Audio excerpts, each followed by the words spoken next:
this week, Jim and I have a difference of opinion on a film. We do. It doesn't happen super often. Usually we're pretty in sync about stuff. Yeah. But it's a difference of opinion on certain aspects of the film.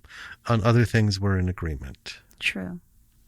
So, I know you're not the biggest fan of this film, but I love it. I know. I think it's so fun. It's extremely entertaining. There are a lot of really, really good things about it. And even with your dislike of it in general, even you admitted that there are several things that can be learned from it. Oh, yeah, there are. But a couple of those things are what not to do. What? Lessons. This film, it's a flawless masterpiece. Those two words, I don't know if either could be used. But it is a sub-genre of film, a name for which we still haven't figured out. And I give it full marks for that. Yeah. And there's a lot of stuff that is really good. But there are a couple basic things that just I can't let it go. Well, yeah, I think we could come right out and say that you don't want to take lessons in storytelling from this film. No. But I don't think that the story is all that important because it's just so much fun. Well, it's worth a watch. Yeah. Right? It's not one that falls into the very small bucket of things we've said to avoid. Mm-hmm. Right? It's not abominable. I'm not saying that as a word. I'm saying that as a movie title that we just watched and we couldn't even get through the last 15 minutes because it's just that bad. Woof, what was that? That was an uncorked feature. Yeah. It should be corked back up. A lot of uncorked features should be corked back up, honestly. But it's a lot to talk about. Yeah. And I think we had some fun going through it. Mm-hmm. I think you folks will enjoy. Mm-hmm. And how about we get to it? Sure. All right. Let's go.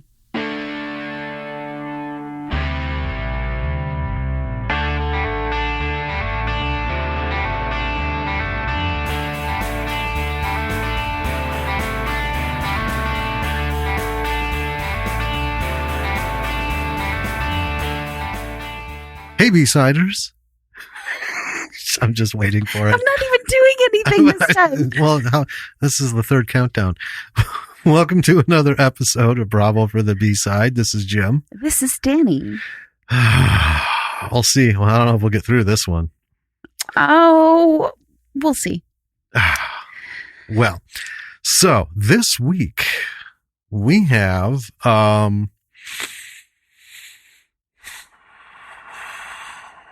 movie.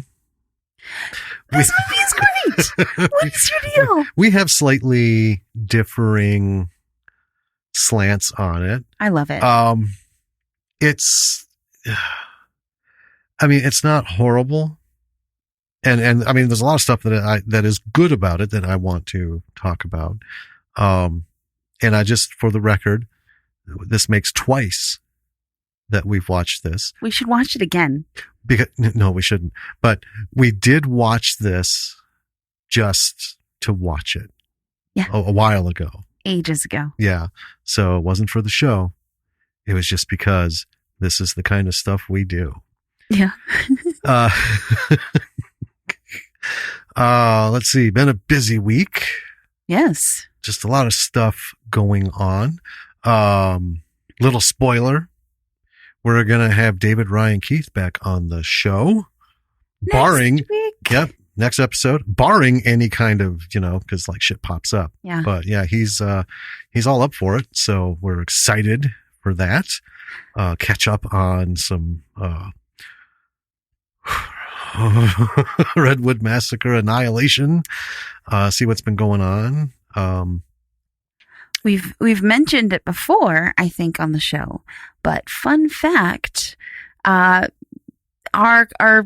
episode covering the Redwood Massacre, Jim coined the name of the killer as Burlap because he wears a burlap sack on his head. Right, for note-taking Burlap purposes. mask. Just called him Burlap. Really, really cool mask. Yeah. And it stuck. Well, And that's the quote-unquote official. well, we'll verify next week, but it came up when I saw David had put some tweets out and he used to call him the Redwood Killer, and then he started calling him Burlap. Yeah. And he sent me a link to a review for a festival showing of Redwood Massacre Annihilation, the sequel. And the guy referred to him as the Burlap Killer. Yeah. Now, I haven't confirmed this with David, but I'm going to be super excited if this has been permanently changed, and instead of the Redwood Killer, his name is Burlap. That's going to be my contribution to Hollywood.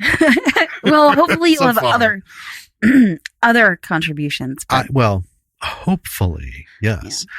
So that's going to be fun. We will be doing another very short episode with Miles. Miles Trout from Disc Dump Podcast. We're going to do some, he's doing a Halloween countdown. That's super fun. He's going to try and knock out like 14 films. Whoa. And, so we're going to watch one of on the list that he sent us, and then we'll talk about it. Won't be long. He's trying to keep them like 20, 30 minutes. Yeah. So that'll be fun. Man, I don't know. Just other things going on. Yeah, you know? just a lot of stuff, a lot of really good, exciting stuff. Yeah. It just means for a busy week.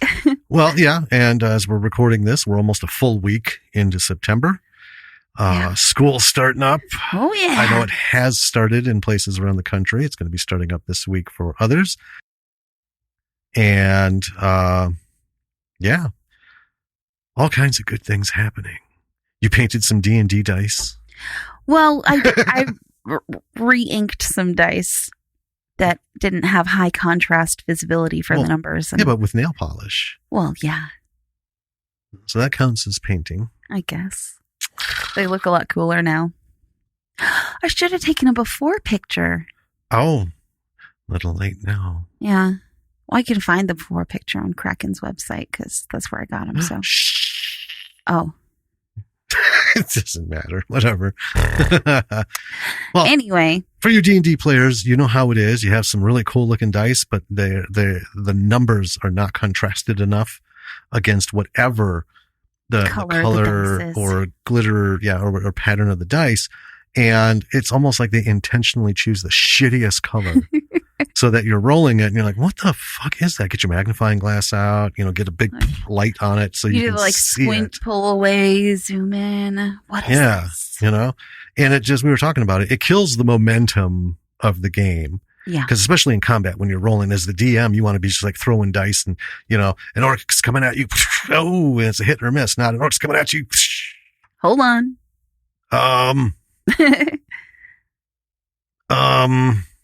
Maybe. Well, okay, we'll go with hit.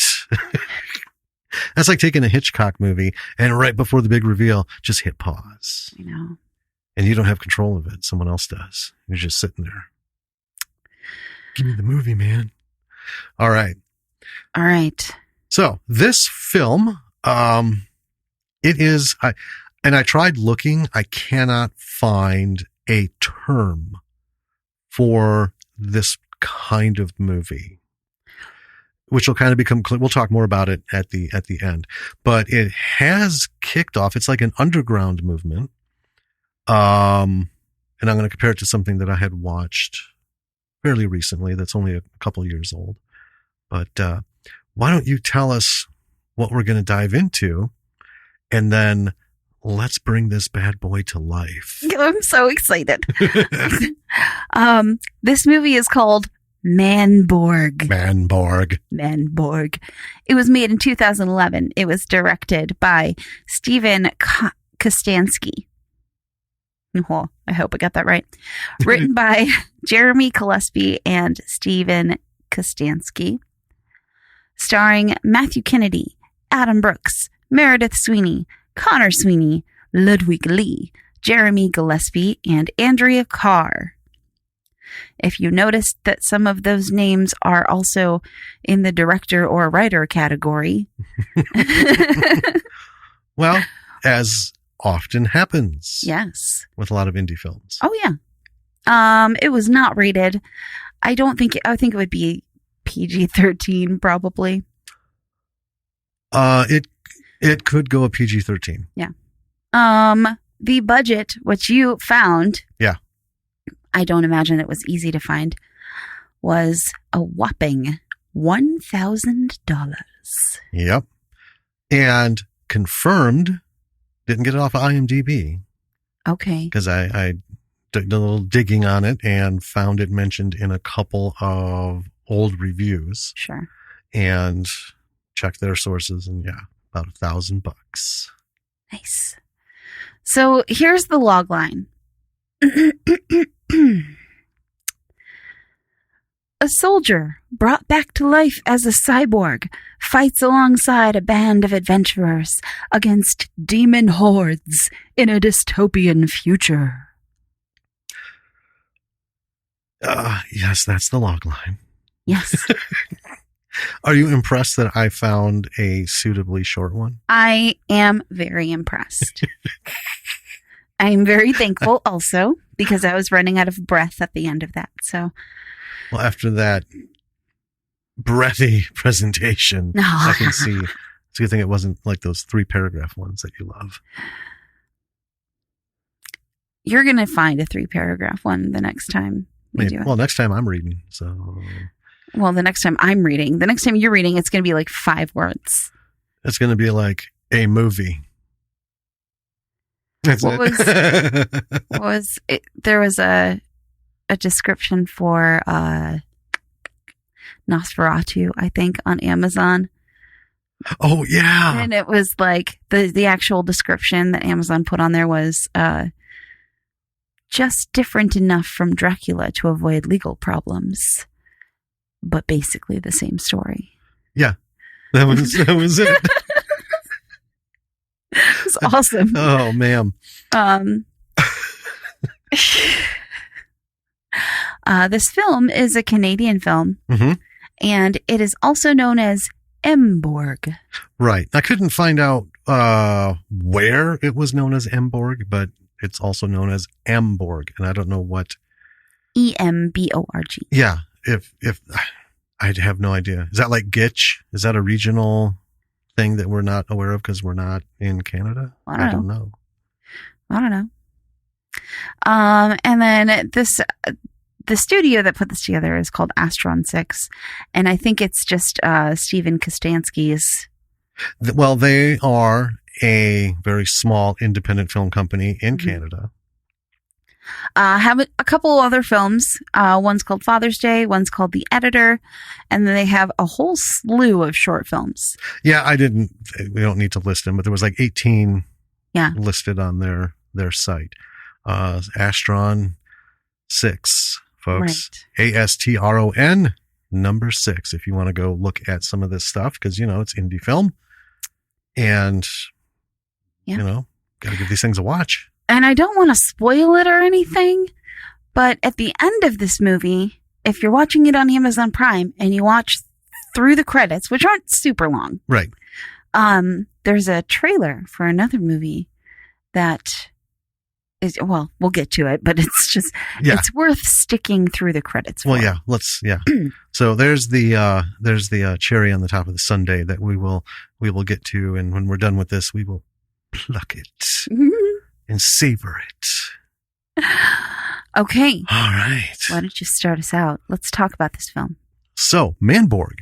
So when we start out, there's some words on the screen. Earth. The legacy of the Hell Wars. And that's all I got. Because that shit went so fast. And they were so long and wordy. I have no idea, second time around, just didn't have enough time to read them. And it's not because I'm dyslexic, because you didn't catch it either. I know. I was going to say my notes You said the exact basically the same thing. Yeah. It's just whatever. So anyway, this all has to do with the bad guy, Count Draculon. I did catch that name. After all of that, we have a bunch of people, soldiers, shooting at something. I was like, are they shooting at Count Draculon? Then we finally get to see that there's a monster army, and they're dressed like Nazi SS soldiers. I just want to break away. And there's also like some undead creatures helping out. There's like skeletons and just weird, like a potpourri of badness. Yeah. Right? Like leave no stone unturned.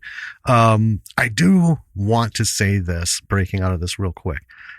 We need, just like so many other things, we need to fucking stop that I think we need to stop. We need to fucking stop with the Nazi soldiers' uniforms in anything, right? I don't believe in revisionist history. We got books on what happened, but this is the wrong way to go. Emulating that is done. That's my opinion. It's one of the things that just left a bad taste in my mouth was their choice of uniform. I don't think it was necessary. You know, there's evil is evil. You don't need to dress it in black with jackboots.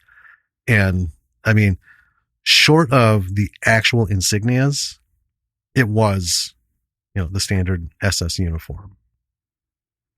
That's my thing. I don't know. I think to play devil's advocate here. Of course. If you want a fairly, generic baddie and bad army in a movie, I mean, if you make them look like Nazis, everyone who sees them automatically is like, oh, they're the bad guys. Well, and I will play devil's advocate to that and counter with, if you have a bunch of demon looking things with animated skeletons and what could only be described as finely sculpted patties of dog food into some sort of hulking creature thing, shooting at people clearly dressed as U.S. soldiers, I think that's good. You could dress them in bikinis. I think we'd get it. That's my thing. I mean, Hellboy is a demon, but he's a good guy. But he's also not wearing jackboots and, a death's head on his lapel. Well, I know that then these guys are, and that's how you know they're bad. No. Okay. Okay. My cry out to the filmmaking industry is let it go. Let's move on. Just like all the documentaries that are still coming out on Hitler and the Nazis. None of it's new. We've had enough. Can we stop? I'd like to see a documentary feed on Netflix that's not every third movie Hitler, or documentary Hitler in color, Hitler at the beach, Hitler. Yeah. Anyway, it pains me to just keep having to have to talk about it. Well, then let's move on. In entertainment context. All right. So all of this aside, a soldier, an American, let's just say human. Let's not call them Americans, because this is more of a human demon thing, right? Sure. Well, I mean, it's not like we're fighting the French. These soldiers could be anybody. A soldier is hit, and then another soldier is crying over him as he's dying. The dying soldier says, it's not about the killing, it's about the family. What? Maybe it was in all the text that blew by. And then crying soldier runs off. He looks back. We have Count Draculon has the wounded soldier in his grasp, and he drains his blood by biting him on the neck. So he's a vampire? Never addressed. Not really. I suppose demons could do that. I mean, he's also called Count Draculon. I just said Count Draculon. Well, yeah, I know. I'm just saying, Oh, well, yeah. For context. You're killing me. I'm sorry. Well, yeah, and to be fair, though, vampires don't have the corner on the blood drinking from the neck market. That's true. Right? Things had been ripping people's throats out and drinking their blood long before Vlad Tepes was born, spurring the whole what evolved into modern day vampire myth. Anyway, Crying Soldier pops up and starts shooting. Now, he was running, he looked back, saw this happening, and then all of a sudden he pops up from the bottom of the screen. I don't know what he was doing in that moment, but Pooping. He takes out several of the baddies, and then Count Draculon kicks his ass. It was not impressive at all. Nothing heroic about that. Crying Soldier then says it isn't over. He's going to find Count Draculon and rip him to pieces. Then the monster soldier's filled full of bullets and he's gone. Yeah. And then we see him getting dragged away. Yes. And, they fill him with bullets. Yeah, it's not like 7 or 8 shots. They turned him into a sieve. Yeah. So now we're in the intro credits watching what we can only assume is Manborg being created. Right, a montage. Yeah. There's a lot of cheesy computer graphics, and I call them cheesy because they are, but they're obviously hand done, and there's a lot going on. It's not like someone just slap shot threw this together. Someone put a lot of time into this. Right. There's stop motion thrown in, and if I can just say quick, remember people, this is 2011. Yeah. Okay. There was virtually nothing as far as plugins for Adobe or Apple, their video editing suites. You had to think of this shit up and figure it out all on your own. Right. And a lot of times, even back then, it was most people were still working with film and then trying to do, some sort of VFX. You could do everything they did. You could do better by spending $80, $100 on a series of plugins with I think we even have one where it has the Iron Man. Oh, he's sure. in a suit, just all the random widgets and gadgets and shit, it came in a bundle. But hey, yeah, kudos. Cause like you said, a lot of stuff. Yeah. It's it's clearly a labor of love. And, going into a movie like this, watching it, it was probably one guy who did all these, and was one guy. It was. It was Steven Kostansky who, co-wrote, directed, and just did a whole lot of all the things for this. And it's already got my love because I'm this is an earnest effort. There was so much personal work that went into this. Right. It's a passion project. He wanted to do this thing and he did. So we go through the credits, and then Manborg wakes from his creation, stronger, machinier. Yeah. And he's a little disoriented and confused. And the building he's in is completely abandoned. It looks like he has just been there for a while. It did have the feel of, hey, let's set this right here for a second and go grab a sandwich. And then 400 years later. And then they completely forgot about it. Or they died in a car accident, or sort of the bus hit him or something. Right. And nobody went back to where they left him in this warehouse. Right. Because he goes out, and if you remember, the world that he was in was still in the wars. He was a soldier. Right. And this world is completely different than that world. Yes.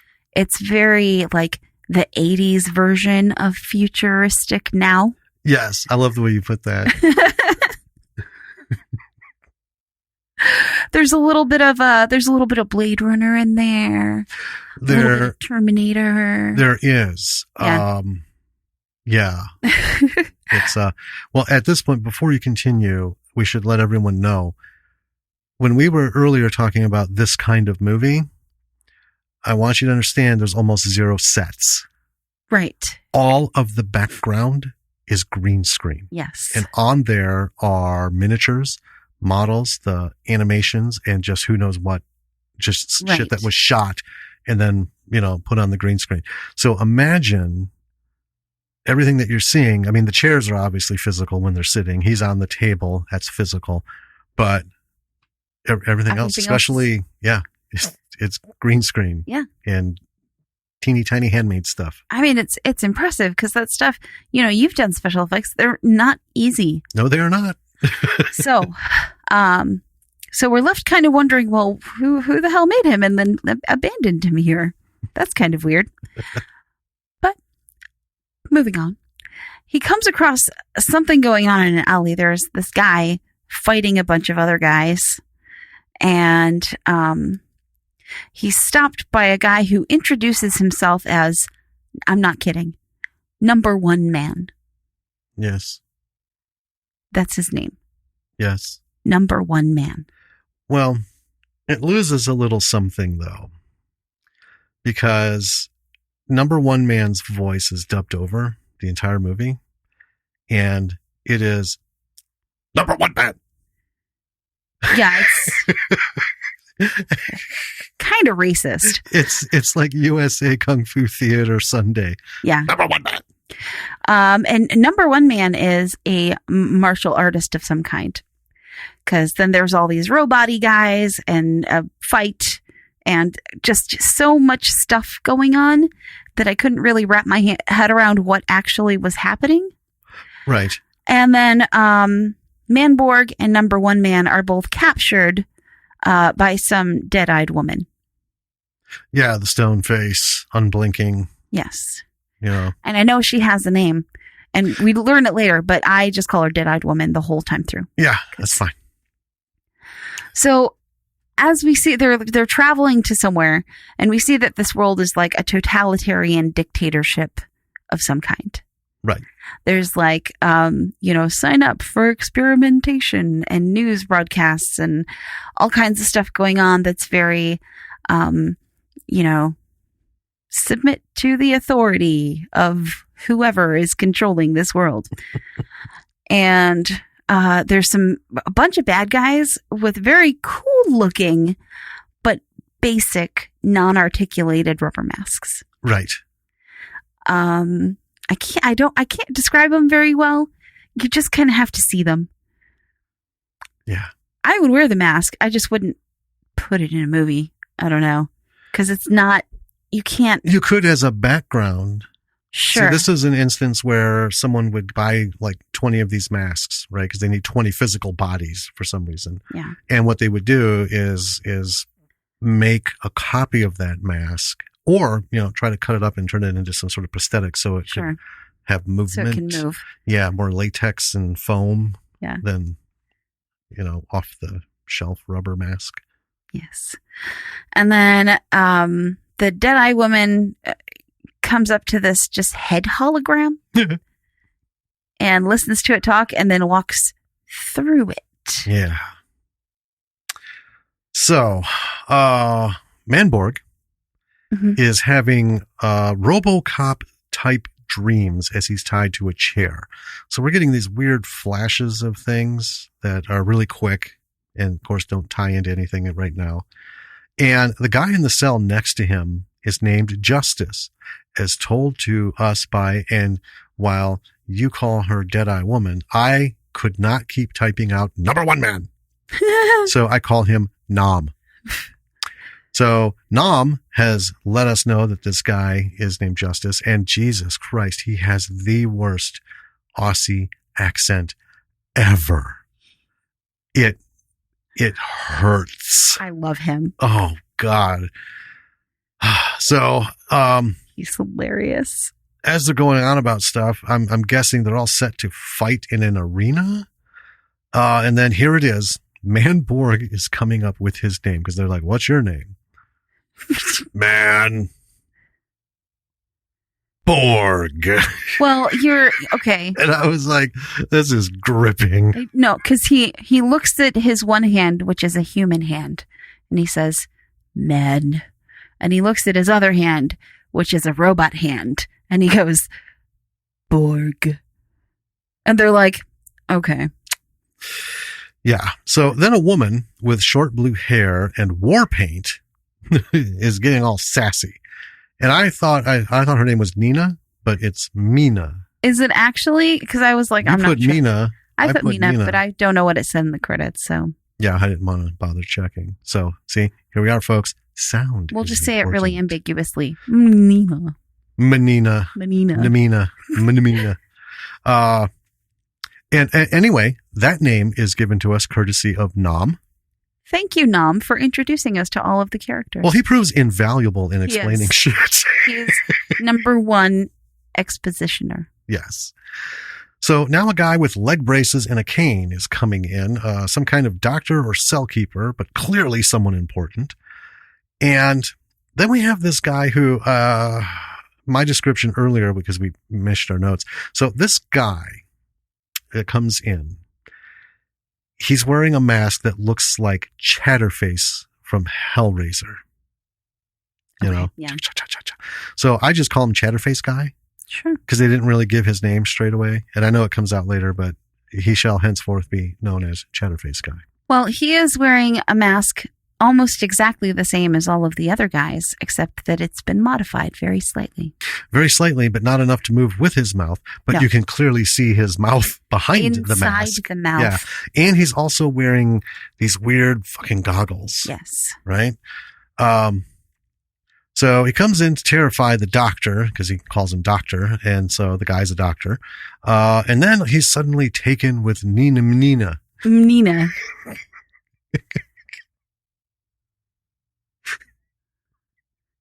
Just whatever. Because, you know, we go for professionalism here. Mm-hmm, mm-hmm. I'll look it up. See, this is the thing. This is the thing. These are movies as they're being watched, even if we've seen them. It's like, you know, this is what we can take in while watching it. So, you know, there's lessons. If you're like, God, can't get the fucking names right? Well, maybe when you make your film, make sure you clearly introduce the characters and you have good sound. According to IMDb, it is Mina. Mina. All right. Well, I can call her Mina. Okay. Anyway,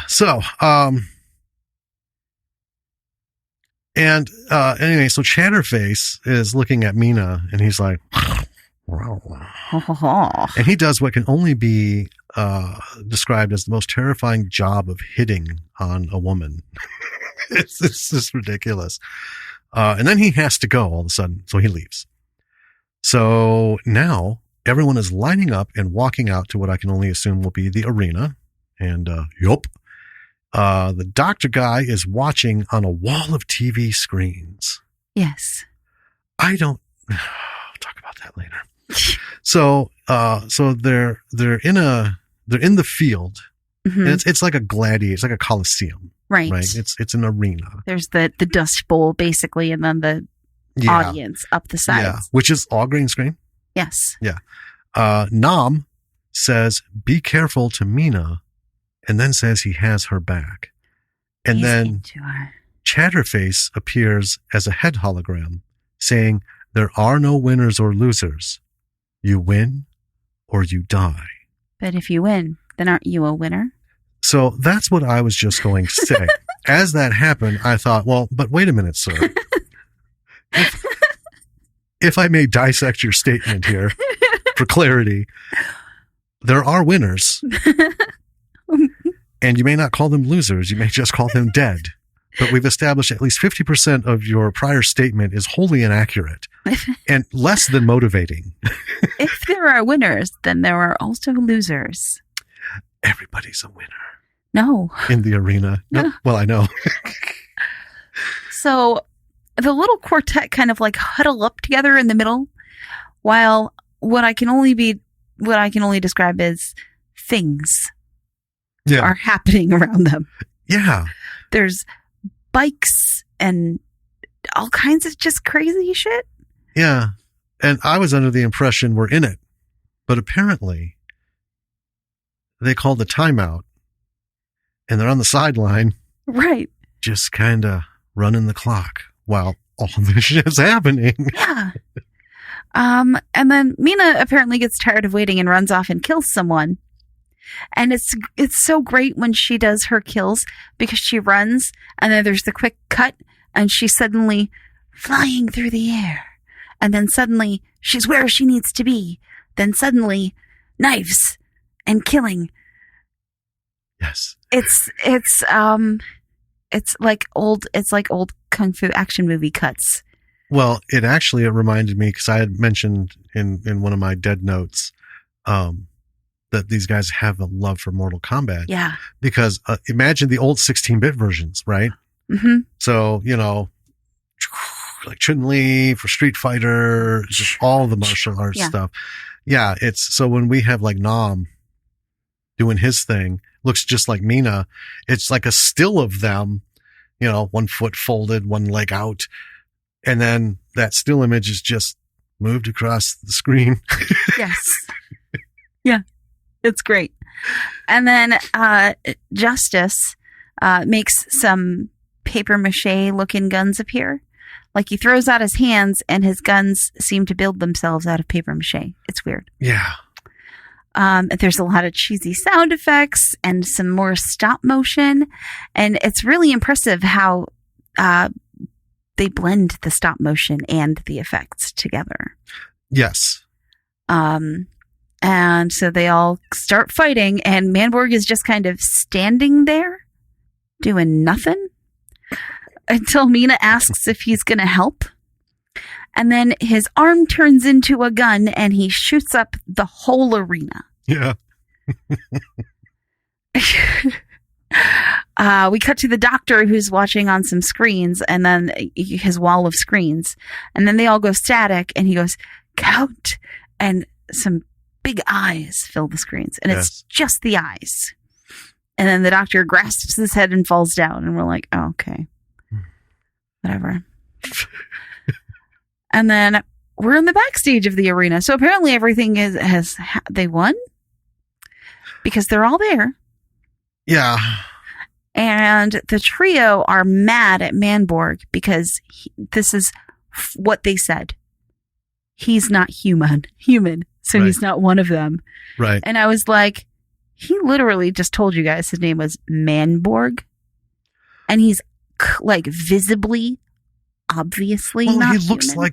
like a poorly assembled Borg from Star Trek. Yeah. Next Generation. It took them this long to figure it out.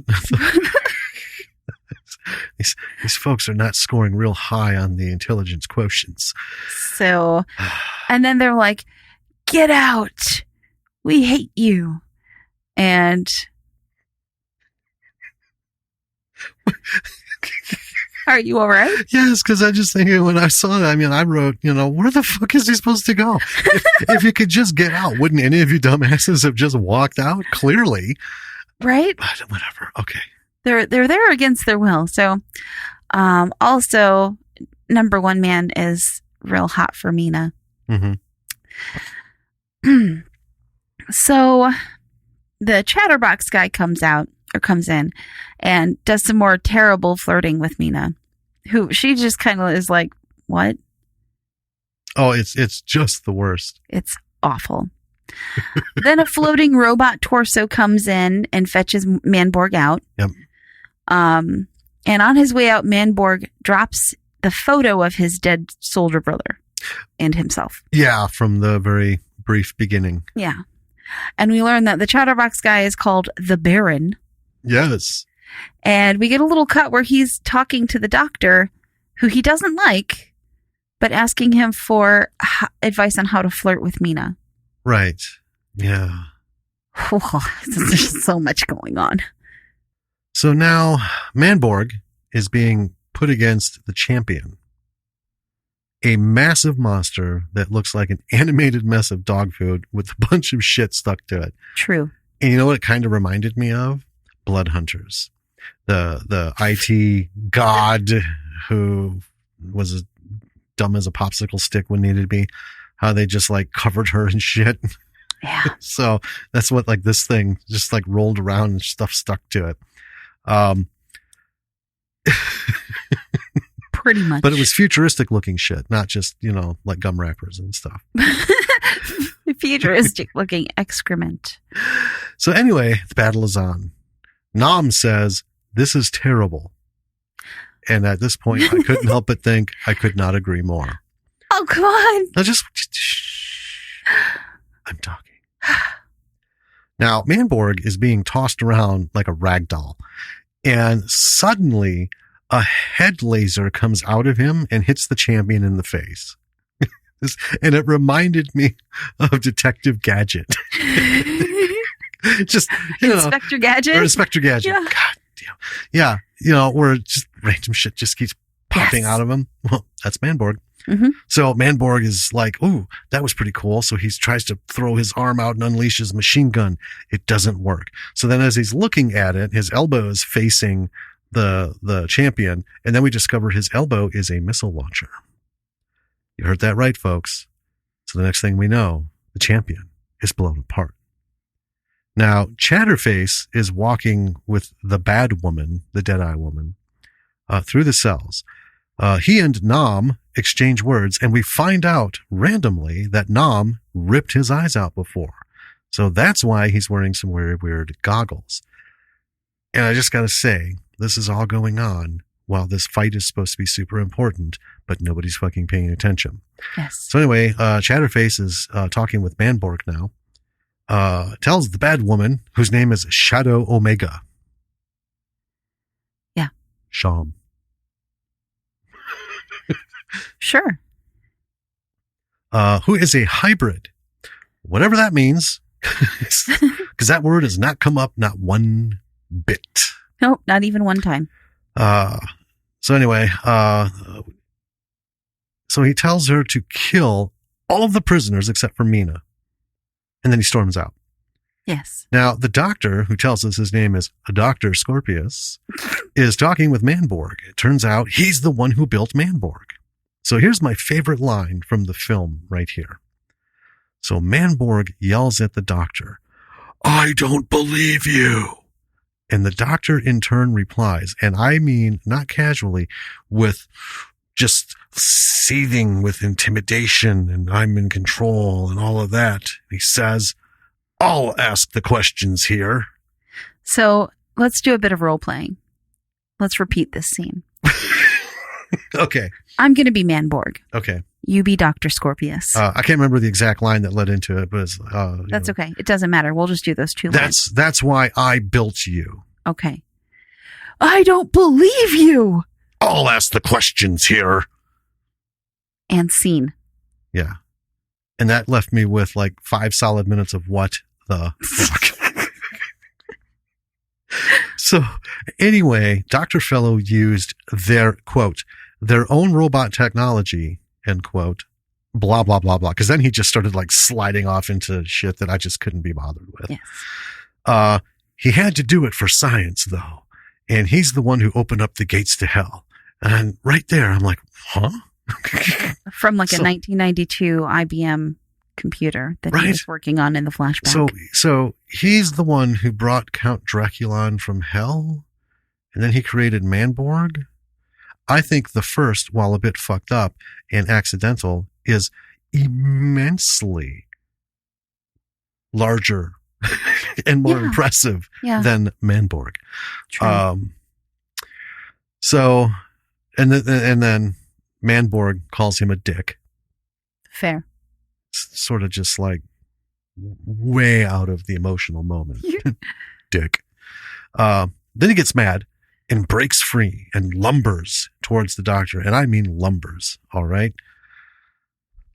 The Frankenstein monster in Frankenstein lumbered better and faster.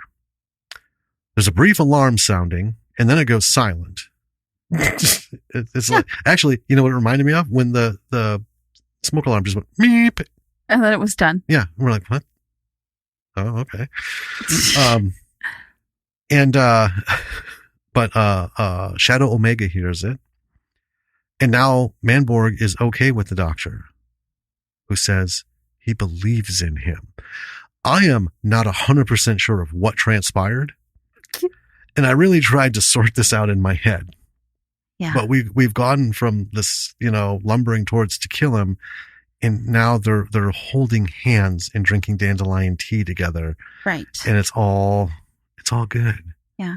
I feel like a big chunk either was edited out or in the writing process, it was like leaving Manborg in the warehouse.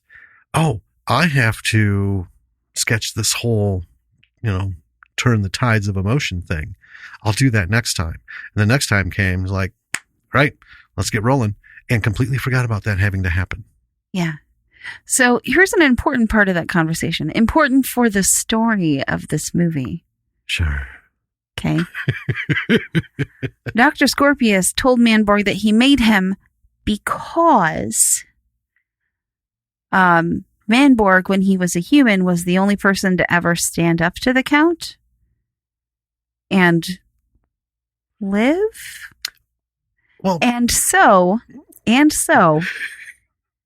he must, by default, be the one who has to defeat him. He's the only one who can, and that's why Dr. Scorpius made him into Manborg. Okay, so can I just address this quick? Can we not wait till the end? Because first of all, Count Draculon beat his ass. Yeah. Like a high school senior bully taking it out on a first grader. I mean, he whipped the shit out of him. It's true. And then they shot him like 100 times. Yeah. He didn't even get a chance to pimp slap the Count. It was just, he walked over and he just bam, bam, like the Hulk with Loki, just started banging him around. Yeah. And as if I recall, there were several hundred soldiers standing up to this man and getting mowed down. Yeah. All of them suffered the same fate as pre-Manborg. Yeah. So, yeah. It's important for the story. Suck on that hard candy while you're thinking about it. I love this movie. I know it doesn't sound like I do, but I genuinely do. Yeah. Now, Manborg, who's escaped from Dr. Scorpius, he is apparently now buds with, is springing our trio, right? Nam and Justice and Mina, who literally just told him to go away. We don't want you here. So he's freeing them. And then they invite him to escape with them, which is really generous, considering that they told him to fuck off. And then he came back and freed them. And they're like, I guess you can come with us if you want. So I just love that you can remember the guy's name is Justice. Because super early on, I said, I'm just going to call him Bad Australian Accent. Nope. From henceforth, he is Ba. Okay. B-A-A. So some alarms go off, and then this is weird. The Deadeye woman, Shadow Omega, has a hologram of herself, and her hologram starts chasing them. And then they escape through a door with this is no joke.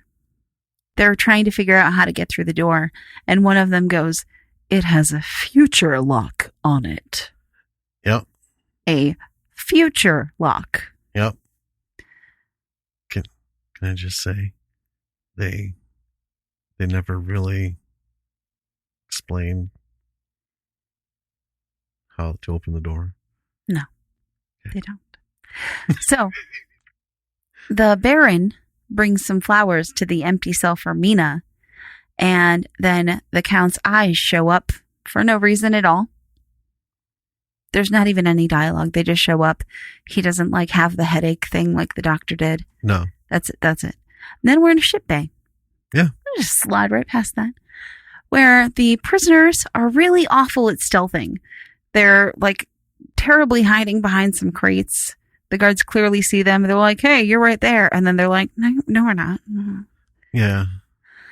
And they kill some guards. And we learned that apparently number one man was the one who trained the guards. Right? Sure, why not? So they're escaping on some bikes of some kind. Flying bikes. Future bikes, if you will. I'm just going to call everything future, whatever it is. Starting to sound like Criswell. Phew. I love Criswell, so. The prisoner faces are all over the screens of the city as they're zipping through with literally no problems.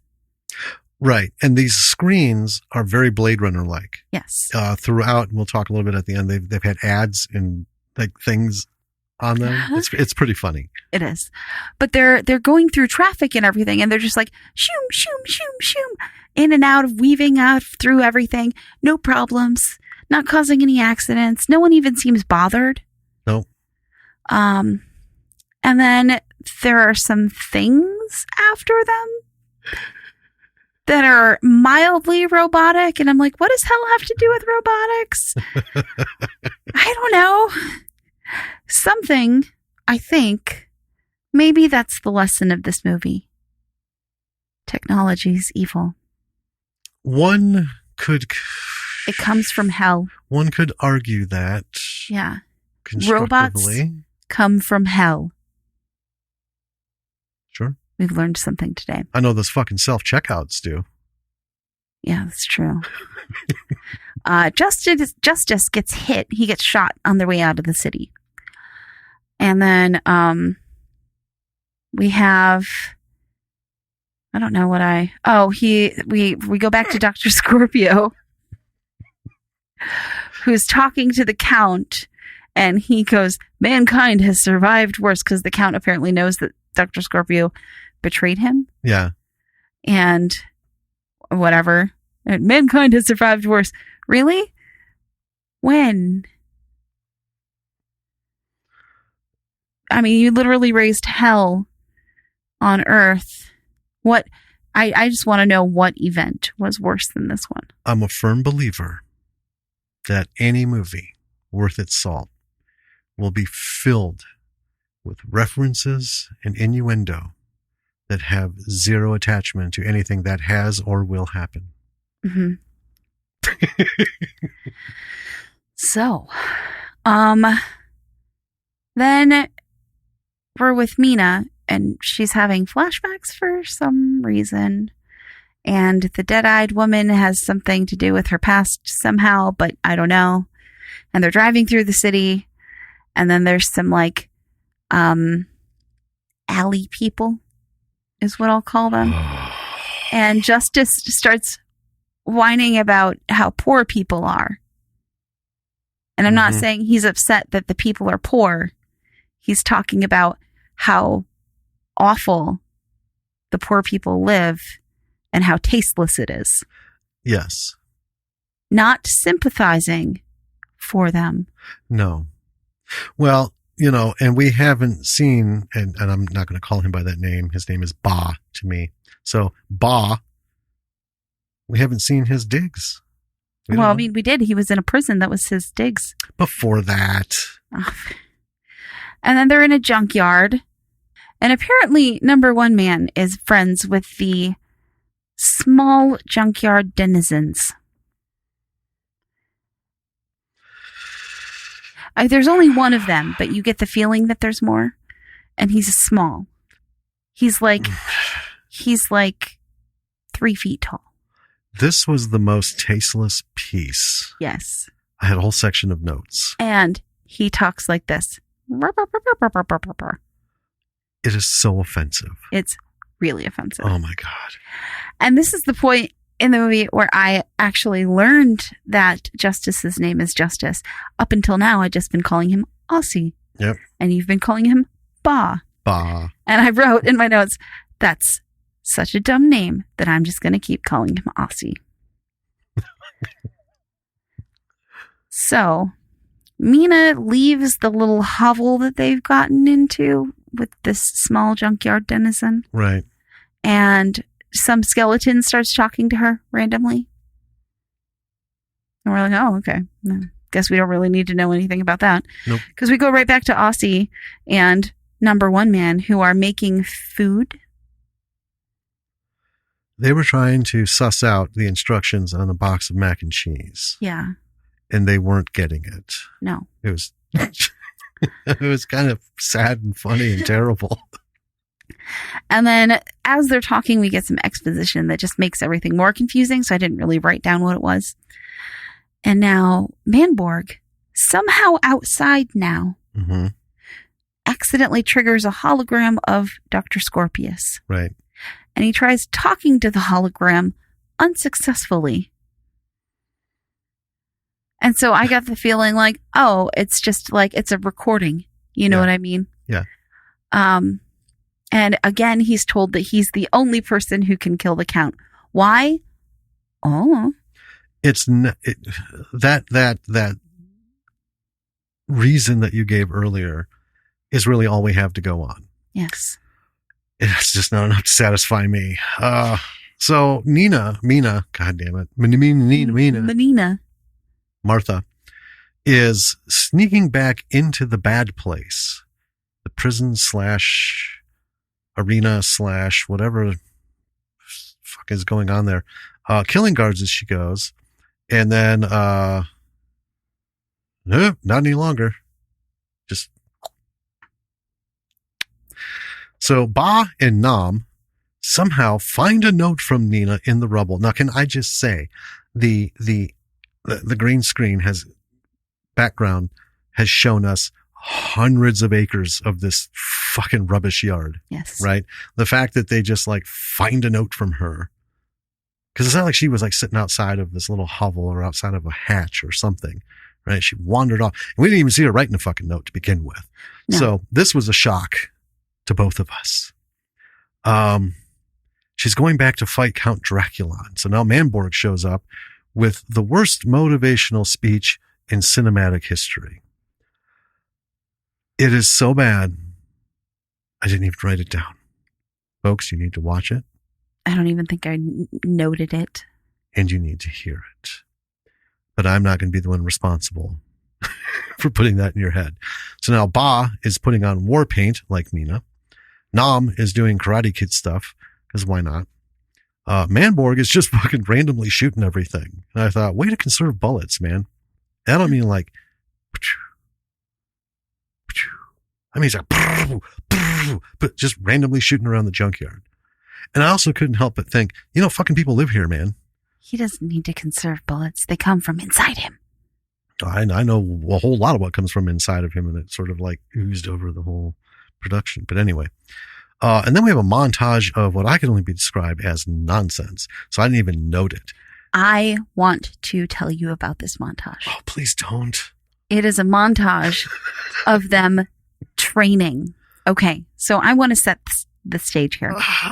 Okay, they've just discovered that Menina has gone to fight the Count. Well, so what they're going to do. But I just said Karate Kid Nam is doing like, and wax on, wax off, Ba is rubbing paint on his face, and Manborg is like shooting up the neighborhood. Okay. That is kind of it. But, well, yeah, they're doing this training montage. She's gone off to fight the Count.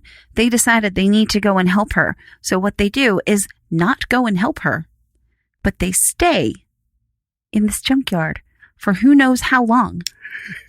Days, weeks, maybe. It felt like it. Doing training to prepare to fight. By the time they fucking get there, she's going to be dead. Yeah.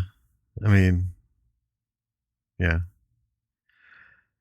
So, anyway, in the bad place, days, weeks, months, years later, Mina is all of a sudden shit out of a tube.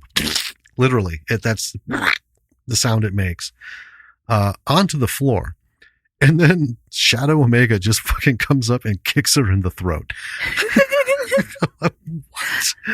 And then apparently the fight is on. So Mina stabs Shadow Omega in the leg, and then Shadow Omega vanishes. And then a hideous monster comes into being from all the crap on the floor. I got the impression that was Shadow Omega. I did not. Okay. Until a little bit later. So then we cut to the boys breaking in. Manborg, I shit you not, is Rambo shooting up the place, yell and all. Yes. Right?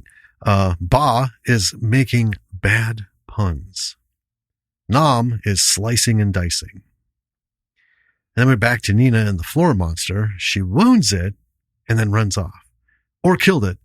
We didn't get to see it die, so I'm really not sure what was up with that. And then we're back to Manborg, who has found Count Draculon. And apparently he's using the doctor's body, but converted it or something. It's really weird. But anyway, Manborg attacks and then is knocked out of a window and drops like 1,000 feet to the arena floor. I don't know how that happened. Wow. Physics, architecture, okay. So Count Draculon follows him. Now, for some reason, the arena is full. And I had to note, do these people just fucking sit there day in and day out waiting or hoping for a fight?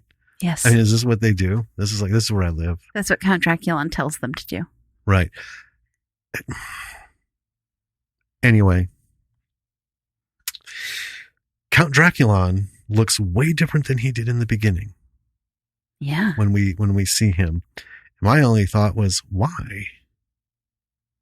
He's like spiky and stuff. Yeah. And I kind of wish that the lighting was better because I'm like, whatever they did with him, he looks really cool now. He does. He looks better than what in the beginning, but not one thing has happened in this movie or in this story. And Nam, with all of his exposition, has not guided us in this realm. Did something happen where Count Draculon became incorporeal? I mean, because, he was this guy who was bitch slapping Manborg before he was Manborg all over the battlefield, right? And then had everyone kill him. Now the guy's disembodied eyes showing up on fucking view screens. He's head holograms. And now he's like, taken over the doctor's body and mutated it into this, semi-cool looking thing. So I'm completely lost on Draculon's existence. I don't know. Back with the rest of the gang, Mina has somehow met back up with them. And then number one man splits off to fight the Baron for no particular reason. Chatterface. And Shadow Omega's whatever it is that she is now is coming back for the she is the thing. Yeah. Right? Yeah. The crap monster. So we go back to Manborg and the Count for a minute and then back to the gang again. Nothing really worth noting. But number one man has a classic number one man line in here where he says, "The power of the human spirit will never be obsolete." Yeah. And then he kills the Baron bloodlessly. Yep. Snaps his neck. Yep. And somehow gets sprayed with blood. I know. And it wasn't like on the Muse where she snaps the neck and it's just like rips like 3/4 of it. That was freaking cool. This was just like. And then. Yeah. Sure. I can only assume at this point someone on the production team was like, oh, dude, I found these old squibs. These blood squibs. How about we just like pop them on them? Pew, pew. Sure. Why the fuck not? Yeah. Before they go bad. And then, bad Australian accent learns how to spell. There's been like maybe two points in this movie where his inability to read has been like a joke. Yeah. And then during this fight, he learns how to spell just in time to kill the Shadow Omega creature. Yep. And not with the help of a see and say. No. He did it all on his lonesome. He did. He read one word. And then they hear the crowd in the arena, which apparently they didn't hear it before, but now they can hear it. Yeah. And they go to find Manborg. And so we're back at the arena, and I think the Count killed all of the audience for some reason. Right. Because, when you're in a fight to the death with somebody, I'm sure you could work out the time to just wipe out maybe 2,000-3,000 people. Yeah, because they're all dead. Well, I firmly believe Manborg would just kind of sit there and watch it happen. Oh, yeah, absolutely. He would. So then the Count has Manborg by the throat, and then Mina saves him with a thrown dagger, which gives Manborg just a second to somehow kill the Count. Still not really clear how that happened, but I guess it did. It did. And Mina dies somehow also. And Manborg carries her body from the arena. I think Count Draculon exploded or something. I think so. Anyway, so Manborg's got her, and he brings her to her brother and number one man, and he's like, she's dead, but I have something inside that can help. Yeah. And he pulls out this weird glowing blue vial from inside of himself. Like heart fluid, something they called it. Yeah. Heart juice. Heart juice. And gives it to her, and it immediately wakes her up. But Manborg has sacrificed himself because he needed that heart juice. Yeah. And then Scorpio Graham shows up with dead Brother Graham. And dead Brother Graham says, hey, remember me? I died at the beginning. And then Manborg dies. I need to ask, do you honestly think that was for Manborg? Or do you think that was for the audience? I think it was just for the the audience. Random appearance of some fucking guy. Don't forget, he was a soldier once at one time. And then all the demons start to rise up from the flames of the Count's body. Yeah. And I was like, I thought killing the Count would kill them? If not, then why did Manborg even bother? What was the point of all of this? And then the remaining trio start to fight, and then end credits. Hmm. And I was like, what even is this story? Just a platform for someone to show off their special effects skills. That's what. And you know what? That's fine. Mm-hmm. Because this movie is awesome. Well, we'll talk about it. Yes. So get to this part. Yeah. So, if you go through the credits, and we mentioned this at the beginning, there is a trailer for a movie called BioCop. And you had left the room, and I was just letting him play, and I was fiddling with, notes and stuff. And it came on, and I just couldn't stop watching. You came back out, and you were like, what are you doing? What are you watching? What is this? Well, because I thought you had just bounced on to trailers or something. Yeah. So it's called BioCop. And I was like, I'm not sure if this is a real movie, but this trailer is fucking hilarious. And it turns out it is a short masquerading as a trailer that they just stuck onto the end of the movie. Yeah. And you know what? I don't even want, let's not talk about it. No. It's funny. That it's called BioCop. It's funny. It's so fun. And it's funnier than Manborg. Yeah. And here's the thing, as we start to talk about this, Manborg was listed as sci-fi, adventure, drama, horror, comedy. Sure. Yeah. Yeah, it's all those things. It's like, well, let's just put it all up there. It is all of those things. It's all of something. This movie's so great. I love it. I'm closing those notes because I'm done. All right. I'll begin because I've been pretty much shitting on this movie. I want to say this. All right. On its face, the story is fucking ridiculous and terrible. The writing is super subpar. And I mean, this just nobody would have picked this up to play with this at all. Right. But there is a lot about this movie that is admirable. Okay.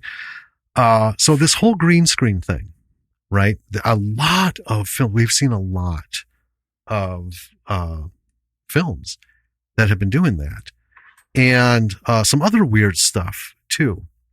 And I'm not sure what the name for that is. There is still even a name. So this is 2011. And a couple episodes ago, I was talking about that movie that I watched laying in bed while you're falling asleep. That I refused to watch. You refused to watch. It's Space Detective. Okay. Now, that was 2017. So 6 years later. And this was a combination. This was green screen, but not all of it was illustrated.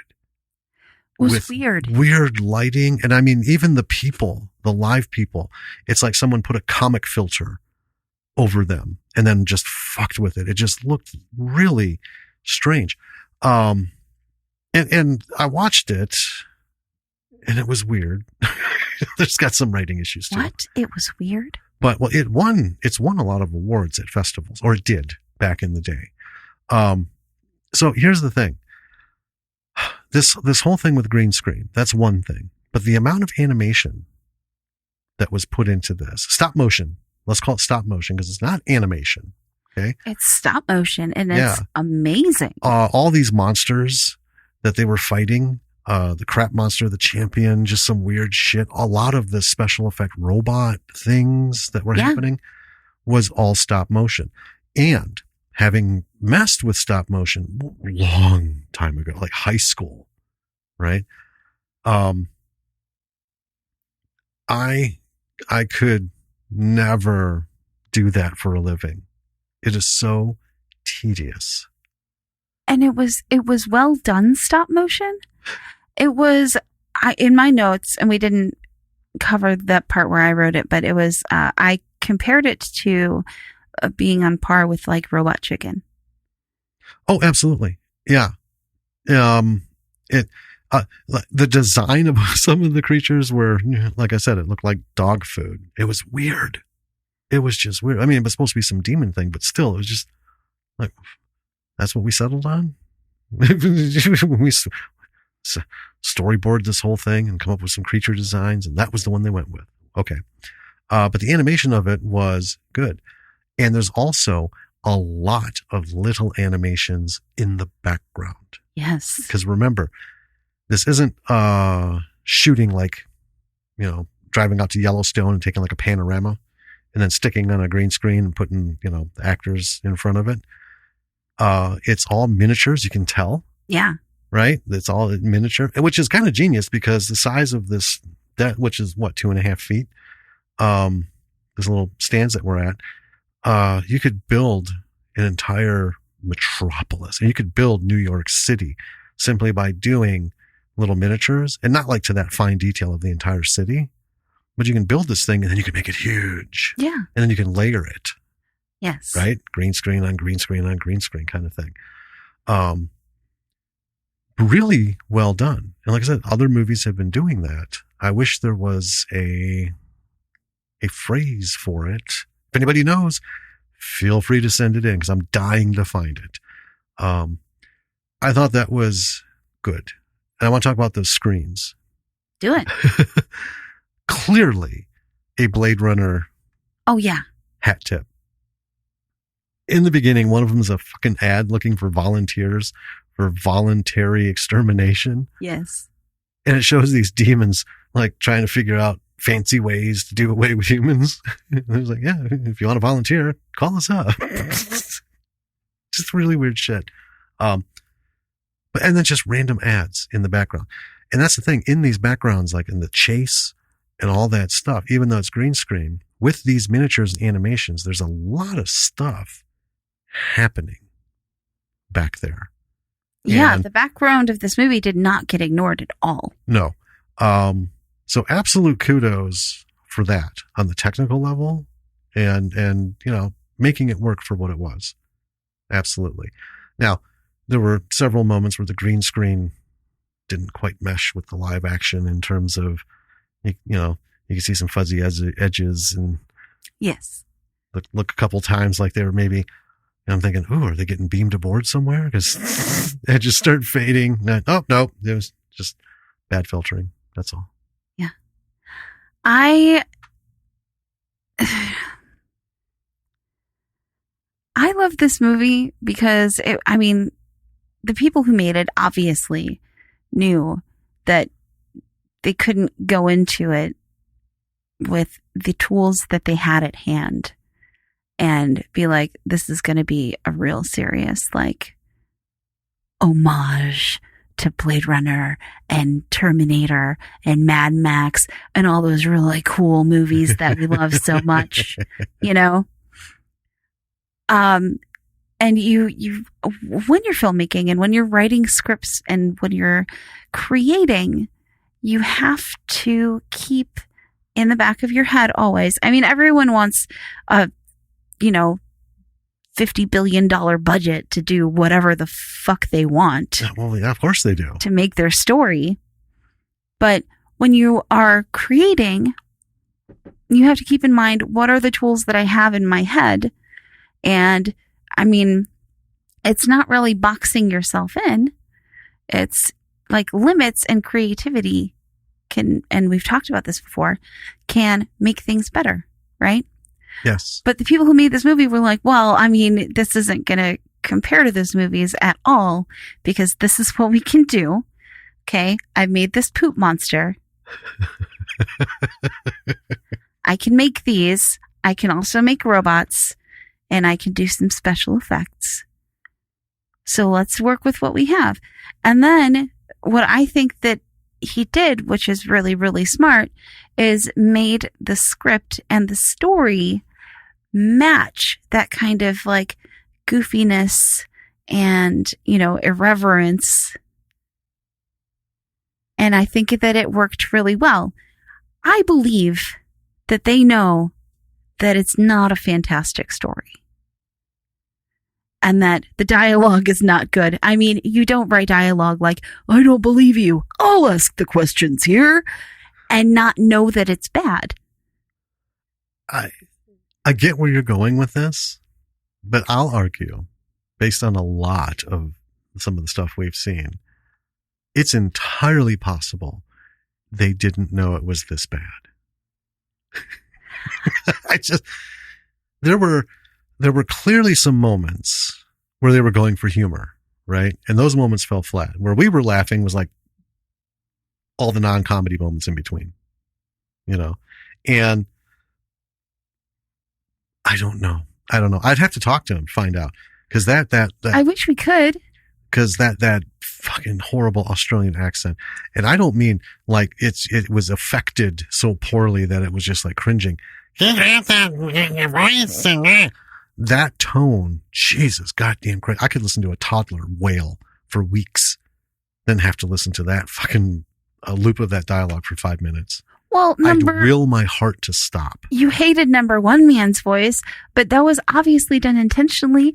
It was ADR. It was added after. It was dubbed over. But I know that. But here's the thing. I still hated it. It drove me nuts. And on that note, when you're doing redubs, folks, right? Whether it's ADR or you're going to just like re-record all the lines with somebody else and then paste it on. I understood the effect that it was going for because nothing matched up. Right. So it was like Kung Fu theater, you know, the lips were talking, the words were not working with the lips.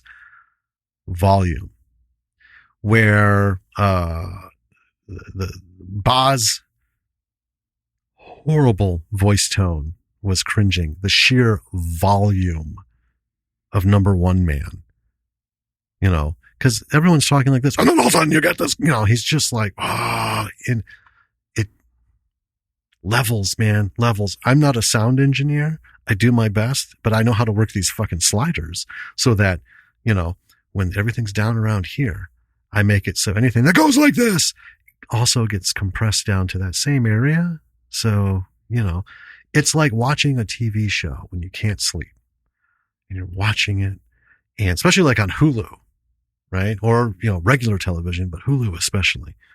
You're watching something. You got the volume way down because you don't want to wake up the house. And it cuts to a commercial.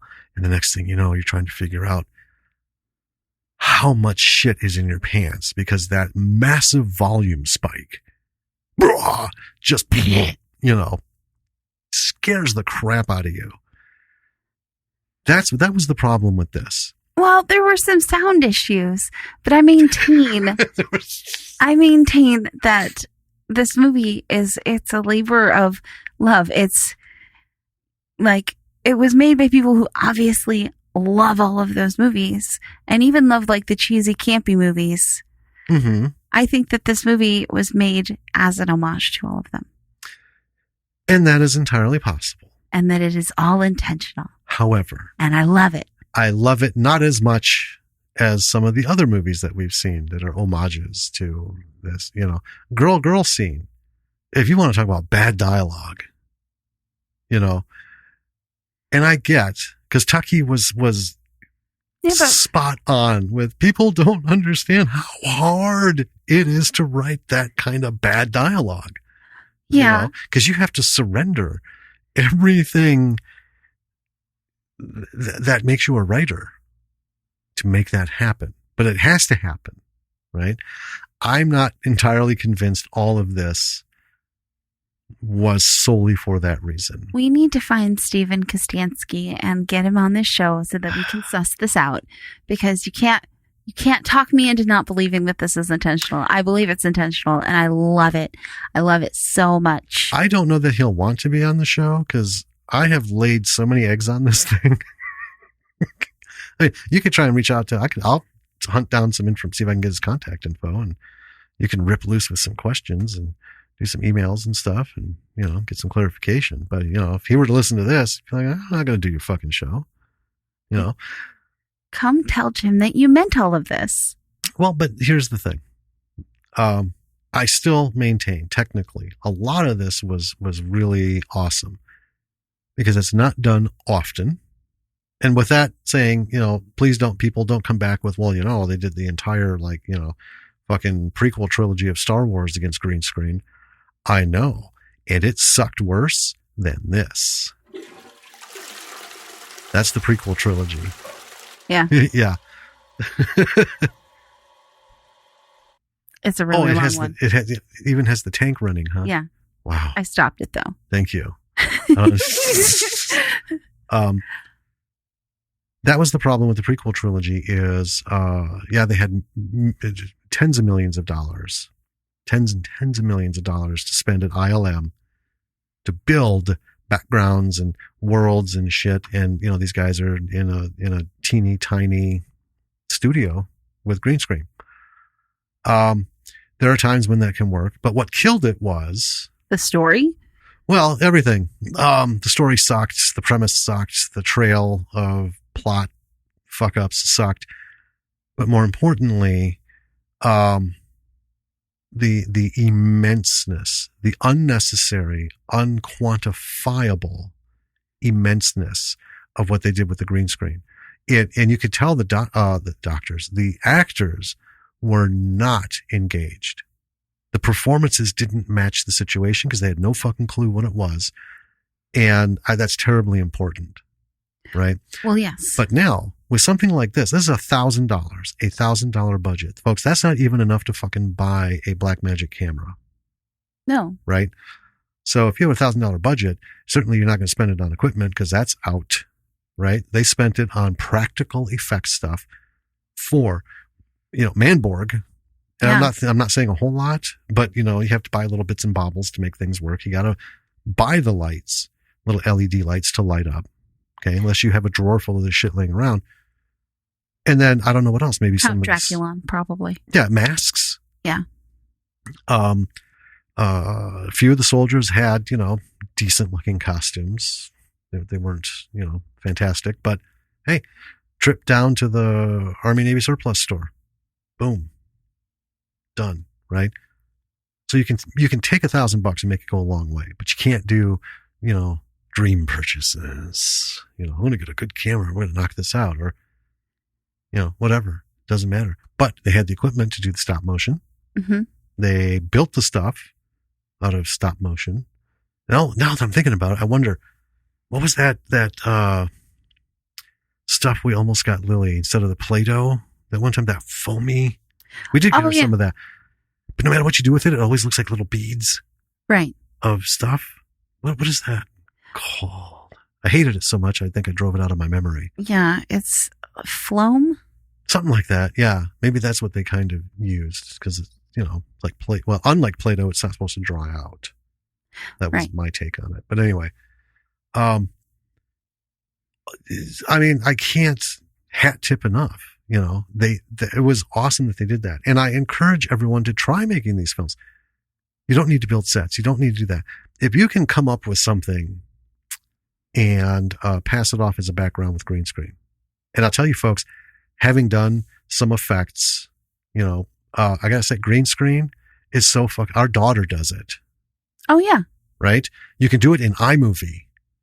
It takes nothing. You literally just need a green cloth to put behind somebody and then you can work magic. I know. Right? We got one. Yeah. But Lily's done it. And she's 11. Well, she was like 8. Yeah. Yeah, when we're fiddling with it, because we used to do all these weird movies with her figures and stuff, and we'd do like little music videos with like our castle people. Yeah. Yeah. That's pretty fun. Yeah. But anyway. And there are, I mean, if you want to learn how to do special effects and you want to teach yourself and you're like, you know what, I want to make this movie. I'm just going to do everything myself, whether it takes me, a year or 6 or 10 to finish it.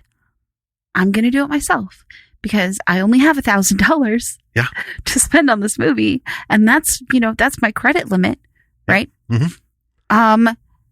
Go to YouTube.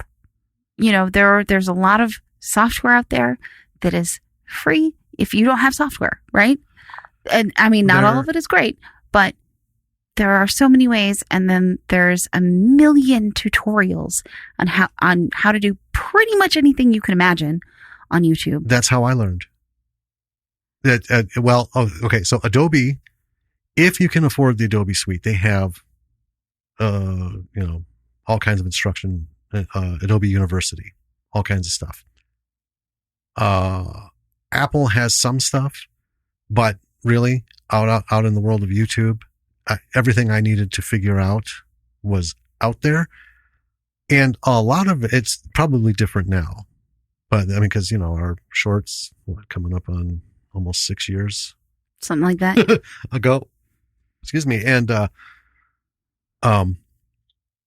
most of the people that I was looking at from are people who have been doing this, indie filmmakers and stuff, and people who or they get paid to do this. They get hired by people and they just take the time to be like, hey, you know what? This is so easy, man.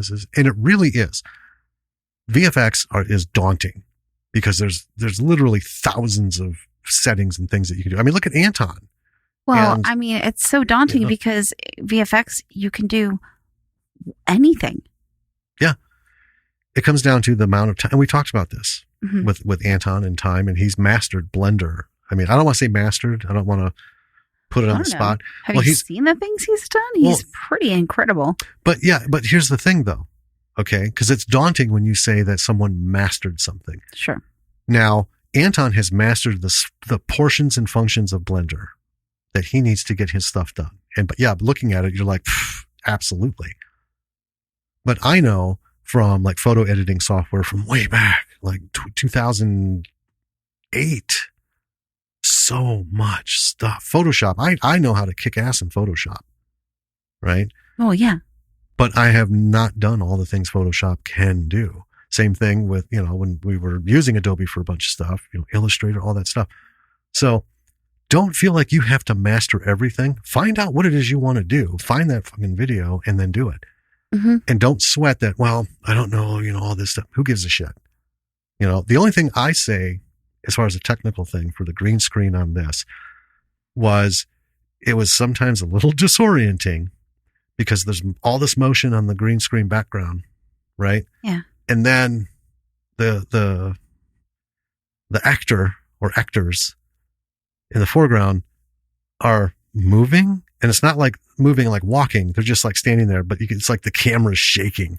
They're just kind of like, and the two of those together in a couple scenes, I was just like, stop. I will say this. There was not a lot of what I would call sophisticated artistry in the framing of the scenes and stuff in this movie. It was all pretty basic. Yes. But what made up for that, right? I didn't care so much about that as I was watching because there was just, so much going on. Like anywhere you look, there's something. Right. So, you don't really need to frame it if you're just filling the screen with shit. That's one of the drawbacks to doing this kind of stuff. Yeah. With just a green screen, you have no fucking idea where anything's going to sit. Mm-hmm. Now, when you're putting it together, you can adjust the background.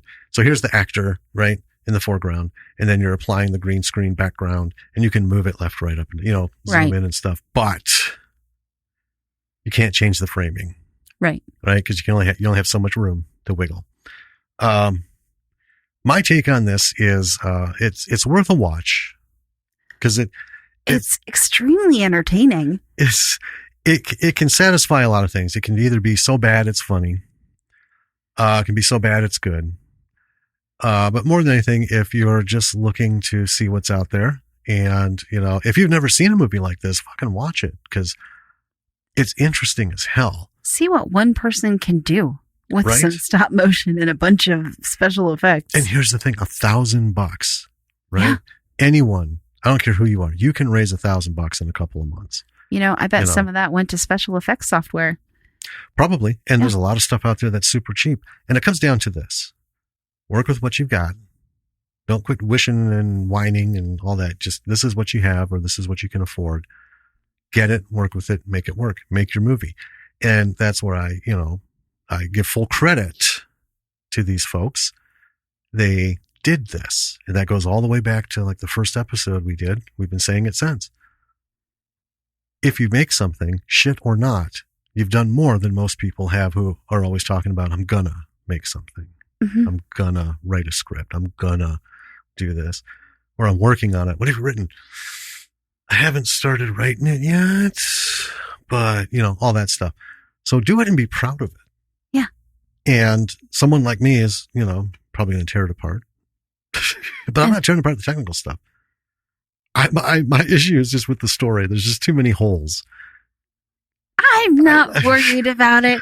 Here's the bottom line. Yeah. Give me your bottom line. This movie entertained the shit out of me both times watching it. And I know that it entertained you because you were laughing and you were having fun with me while watching it. Well, yeah. If I had been by myself, I don't know. Honestly, don't know. Well, I mean, you do laugh at my reactions for things a lot, but sometimes, yeah. I mean, this movie is entertaining, and that's what it's supposed to be. And so in my opinion, this is a good movie. I liked it. I'll give it a 7. It's worth watching. It has some great examples of what you can do. And just the stop motion, I will never denigrate that. That in and of itself, even those little bits, but the amount, like I said, that is just like kind of all over in random background bits, is such a labor. It's tactile, physical work. Well, it falls into the realm of practical effects. Yeah. Which, no matter how bad they are, if they're practical, I will always take those over, CGI. Mm-hmm. Mm-hmm. Even if it's poop monsters, I don't care. Well, I didn't call them poop monsters. Okay, I just said it was crap from the floor, not like actual crap. But I did say the one looked like dog food. It reminded me like of Elpo. Had that consistency, So, Manborg. Some stuff to take away from this. You can have fun with it. Check out, there are other movies. We haven't seen them. No. Right? Like so many things. A lot of shit does fly under the radar. Like Gentlemen Broncos. Right. Which we just watched again with our daughter. And she fucking loves it. Oh, yeah. And that movie got shit on and shit on and shit on by everybody. Hard. It's like 19% on Rotten Tomatoes. And it's in one of my top 10 now. I love it. It's in my top 10 because it's brilliant, But hey, different strokes for different folks. Yeah. We got to do an episode on Gentlemen Broncos. We are going to. I've got a sheet started that we did for Miles, but I kept it. Yeah. All right. So with that, go check out our website. It is at www.lordsofmisruleproductions.com. There you can find past episodes of this podcast. You can find links to subscribe on whatever platform you like best. You can also find links to our social media. We're on Facebook, Instagram, and Twitter. Mm-hmm.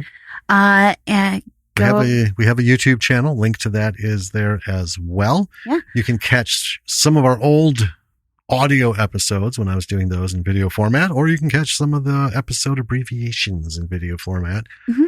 But we have since stopped doing that. You can also check out, we have a blog there. We also have a link to our Patreon page. Yes. If you like this podcast and you want to support us, go check out our Patreon. Patrons get access to cool stuff.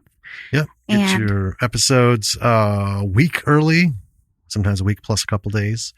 when we hit our goals, we're going to be doling out merchandise, and patrons will get to vote not only on films that suggest and we vote on for we're going to do an episode on. Also what kind of merchandise. Yeah. So not just, namby-pamby stuff, like fucking eraser heads and stuff, t-shirts, mugs, real, stuff, tangible, usable quality stuff. Yeah. Not discounts. We're going to figure out what to start with, maybe some t-shirts, and patrons will get t-shirts. Yeah. But we got to hit those goals. Yes. So, I think that's all the things. Yeah. Check out the Disc Dump podcast, Miles Trout. It's not just movies. Talks about music, games, stuff. Let's see, Blake Ritter. Look him up. Check out his YouTube channel. He has done a lot of shorts. We've talked about him many, many times. His shorts during quarantine. He's just like been popping these fucking things out, right? What else are you going to do? And he's in London. He's working on a feature film, and he's doing crowdfunding for it. So check Blake out. Let's see. There's just a lot of, if you follow us on Twitter, you can check out our followers. Yeah. A lot of podcasts out there, stuff that I'm going to be honest. We have all these podcast followers and we follow them, but I just can't listen to everything. There just isn't time, which sucks. But, I've caught little bits of here and there when I can. And for the most part, go through our follower list and check out these other podcasts. Yeah. And if you like this podcast, please drop us a rating and review on the podcast platform that you listen on. Yes, please. Your ratings and reviews help us get found by other people who might like or enjoy potential B-siders. Yeah. And especially on Apple, because nothing else matters as much as on there. Also, email links. Yeah. Right? If you have a project that you want us to check out, if you've been in film or wrote film or directed film or have just worked on a lot of stuff in the background, send us an email if you want to talk to us or come on the show. Our email links are up on our website, lordsofmisrulproductions.com. Yep. And we one respond for to emails. podcast related. It's podcast at lordsofmisrulproductions.com. And then just one is general info. So if it's not really podcast related, but you want to talk about some other stuff, bring it. Yeah. We'll get on with it. We love talking to people, and, we love being able to talk to people about movies that they've made. Yeah. I get so excited about interviews. I'm so excited about next week talking to David again. Oh, I know. Okay. So I don't know if Liam will be there or not. He hasn't said. Well, 'cause the first time it was a surprise. That's true. But it might be him. I don't know. But anyway, go through in our episode titles. That's the name of the movie that we're covering, and look them up, watch them. If you can help support. I know times are fucking shit for everybody, but if you can pay for a rental on Amazon for one of these films, do it. They get their $1.20 out of the rental, but it's something. And now more than ever, we need to really try and keep indie movies and the B movie side of studios alive. Yeah. Because that's where just some of the best stuff comes from. All right. With that. Thank you for listening. We will catch you next week. And until then, this is Danny. And this is Jim. And be safe. Be safe. And bravo for the B-side. I so need to do the closings. Okay, people. Be safe. Keep listening. Support folks. And most importantly, if you're a creative, create. Work. Do it. And if you need a kick in the ass, send us an email. I will more than happily deride you until you fucking do something. That's for free. Yeah. All right. B-siders, we're out of here. Bye.